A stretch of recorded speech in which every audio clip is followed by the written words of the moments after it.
Hey, what's good, everyone? Twisted here with Open Sorcery, and today I want to go ahead and talk about the phrase, the philosophy, the concept of Mahalo ke Akua. Now, I could have butchered that pronunciation, especially considering it's a Hawaiian or a Hawaiian phrase, and generally speaking, its English translation, it tends to have quite a simplistic meaning that in the English-speaking world, or at least particularly in the United States, we happen to use very often without much of a second thought. But when it comes to how the Hawaiian culture interprets it or utilizes it, tends to have a bit more of a fulfilled manner, a bit more substance in it, and all of that. Or at least me and myself right now, I'm taking and putting it into a wider application for spiritual, metaphysical, magical purposes, what have you. So, generally speaking, right, before we get into the phrase in itself, what it translates into, and all that, this happens to follow a previous monologue I did on the concept of Kino Lao, and also my fellow co-host Lono's talk on the Akua, both of which I can go ahead and provide a link in the YouTube description for the YouTube posting of this. But, I will go ahead and now get into Mahalo ke Akua, and pretty much kind of suggestions on how to go ahead and follow this particular concept or philosophy. So, mahalo, for those who don't know, is a pretty popular Hawaiian term, and it generally means thanks, thank you, or being grateful. And ke Akua translates simply into the God in English, which is something that I believe I had gone ahead and covered in talking about Kino Lao in of itself beforehand. But when it comes to that right there, right? Mahalo ke Akua, thank the God, or thank the gods, or thank divinity in of itself in the various manners and expressions and means that happens to exist and have representation or existence, right? We can go ahead and just think about it as having gratitude towards the divine or gratitude towards divinity, right? And with it, right, there are many ways that we can go ahead and showcase this. So for those who happen to do magical workings and interacting with different entities and beings such as gods, goddesses, daemons, demons, elementals, ancestors, different sorts of nature spirits, so on and so forth. There are different ways you can go ahead and showcase how thankful you are, your appreciativeness, and all of that for any beings in particular, or all of divinity in of itself, and the various means in which it is expressed. Now, in regards to that, I do have a short list of ways that you can go ahead and do so that I'll go ahead and cover very quickly, very promptly. This won't be all too long of a monologue in my case, and what have you. But let's go ahead and dive into it. So, generally speaking, one way you can go ahead and do that is with a simple prayer or an invocation. Just pretty much stating that you are appreciative and thankful and grateful. You're honored, you're humbled by the assistance of these deities, of these beings, and what have you. Or just divinity, God, source, whatever in general that you happen to term or phrase as the higher powers, you can say. And with that, it can be something that is off the cuff, off the top of the head, something that is custom written, something that's pre-prepared, like, popular prayers and all sort of thing. Anything of that nature, pretty much giving thanks and all that would go ahead and work. Now, me, particularly speaking, I definitely think that as opposed to utilizing something pre-written or pre-prepared that is popular, generally available, it should definitely be something more so from the heart, and just more so having a talk and a conversation with these beings, with these entities, with divinity overall. And if you really feel the need to, go ahead and write it down beforehand, either an outline or just an overall script or a poem or something like that if you wish to. But generally speaking, that is up to your discretion, and I just want to go ahead and kind of put a little more emphasis on it Be authentic, let it come from the heart, no matter what method you take in doing so. Make sure that it is something that you're putting yourself into and that you want to go ahead and genuinely show this, this thankfulness for. But going on to the next method, right?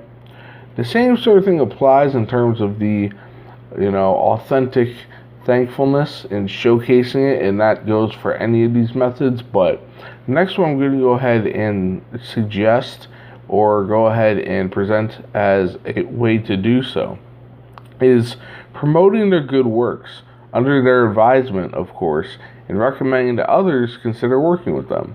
Now, when I go ahead and say under their advisement, say for example you're working with a deity such as, Ganesha, right? And, you're like, I want to go ahead and I want to share what you've done for me and for those that I know and all that sort of thing, right? I think that it definitely goes ahead and warrants at times, or maybe all the time, to ask, okay, is this particular deed, is this particular act something that you want me to share or is okay to share? Getting their permission, getting their, acceptance that you're going ahead and sharing it, because not all magical works is everybody's business and all that when it comes to you and whichever being you happen to work with. And I would say it's better to be more so considerate than to be less considerate or not considerate at all in that regard, because you don't know exactly whichever entity that you're working with may want you to go ahead and promote what they're doing or the particular acts that they have done in collaboration with you, and what things should be kept private between you and said being, or between you and God, between you and the source, and so on and so forth, right? But that is just another way that you can go ahead and do so. You're pretty much go ahead and, in that sense, advertising, marketing, if you want to put in that sort of business terminology, but you're going ahead and making it to where others are aware, hey look, you know what?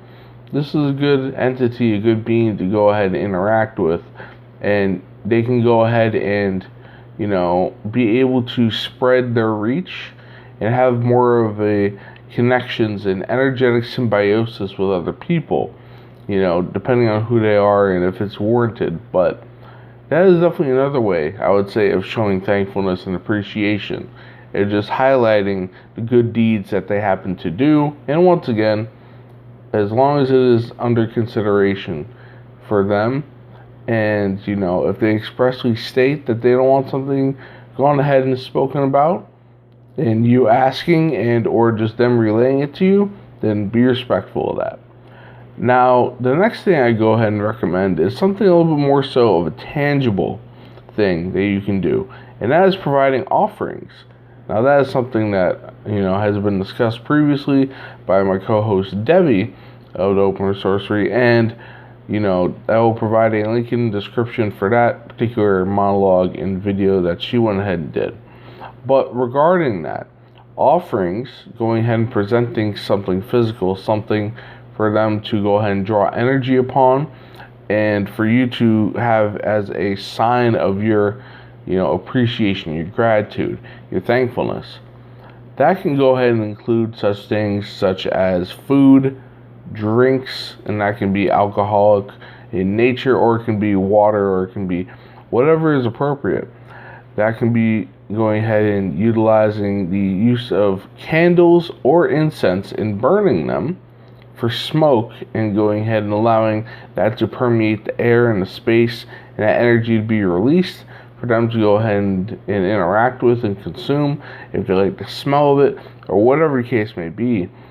And also you can go ahead and utilize money, whether it be dollar bills or coins or what have you.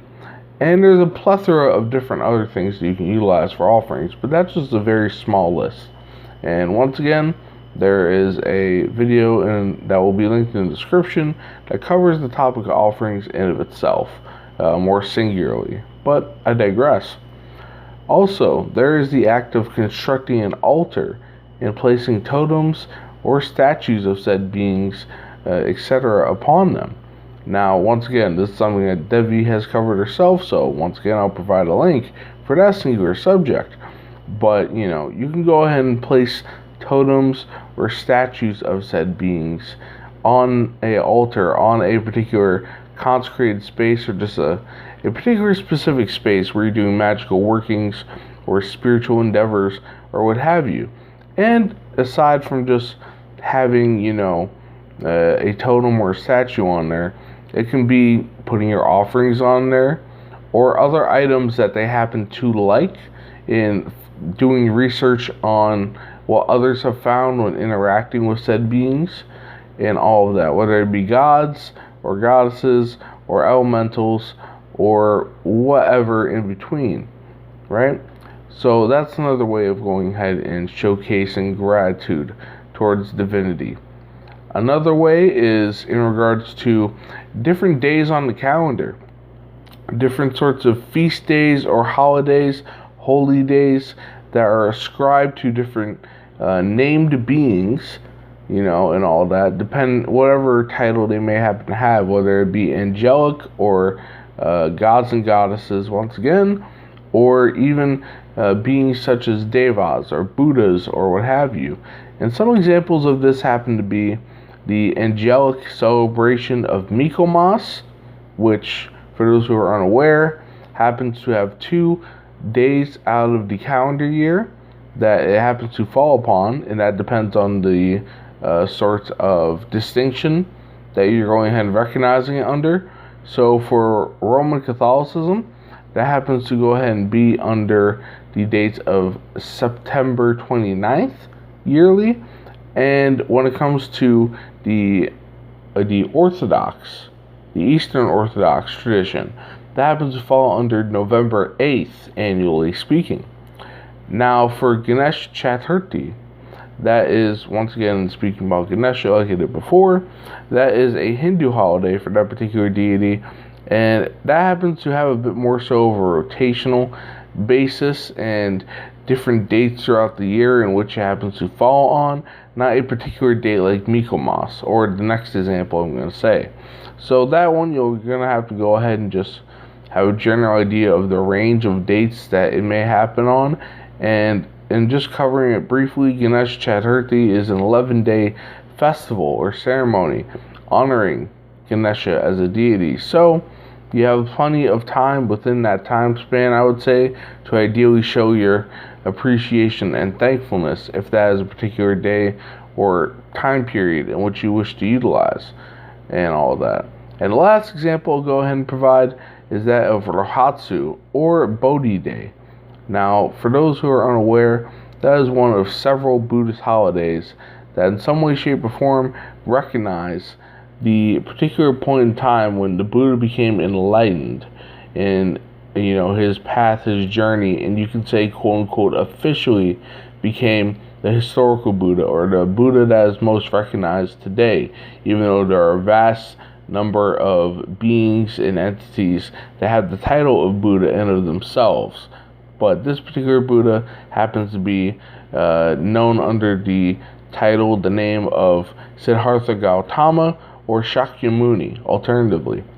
But yes, in terms of this particular day in of itself, it happens to fall on December 8th, yearly or annually. So in that sort of manner, right, the Rohatsu is more so of a Japanese Zen sort of date in which it follows, amidst the many different Buddhist traditions that exist, which includes Zen Buddhism, Mahayana Buddhism, Tibetan Buddhism, and so on. And different traditions have different days on which this goes ahead and falls. So once again, Rohatsu is more of a particular solitary date of December 8th, whereas Bodhi Day happens to fall upon the 8th day of the 12th lunar month, which tends to go ahead and be more so along the lines of January in a Gregorian calendar sort of manner that many in the West happen to follow and adopt, what have you. But yes, those are just 3 examples of holidays, of holy days, that you can go ahead and show your gratefulness, your thankfulness, being honored and humbled that the particular divine forces, under whichever titles or, whatever distinctions or levels or what have you, are looking out for you and helping you evolve, helping you grow, and so on and so forth.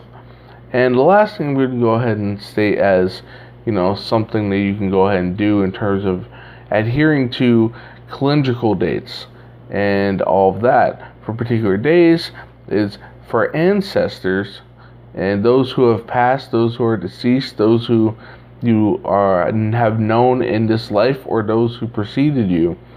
Those some days for going ahead and showcasing appreciation towards them, and for them looking after you after you've gone ahead and after they have passed on, or from beyond the veil, you can say, right? There's several holidays in which you can do that, including All Hallows Eve, or Halloween, as more popularly known, and also known as Beltane under the pagan name.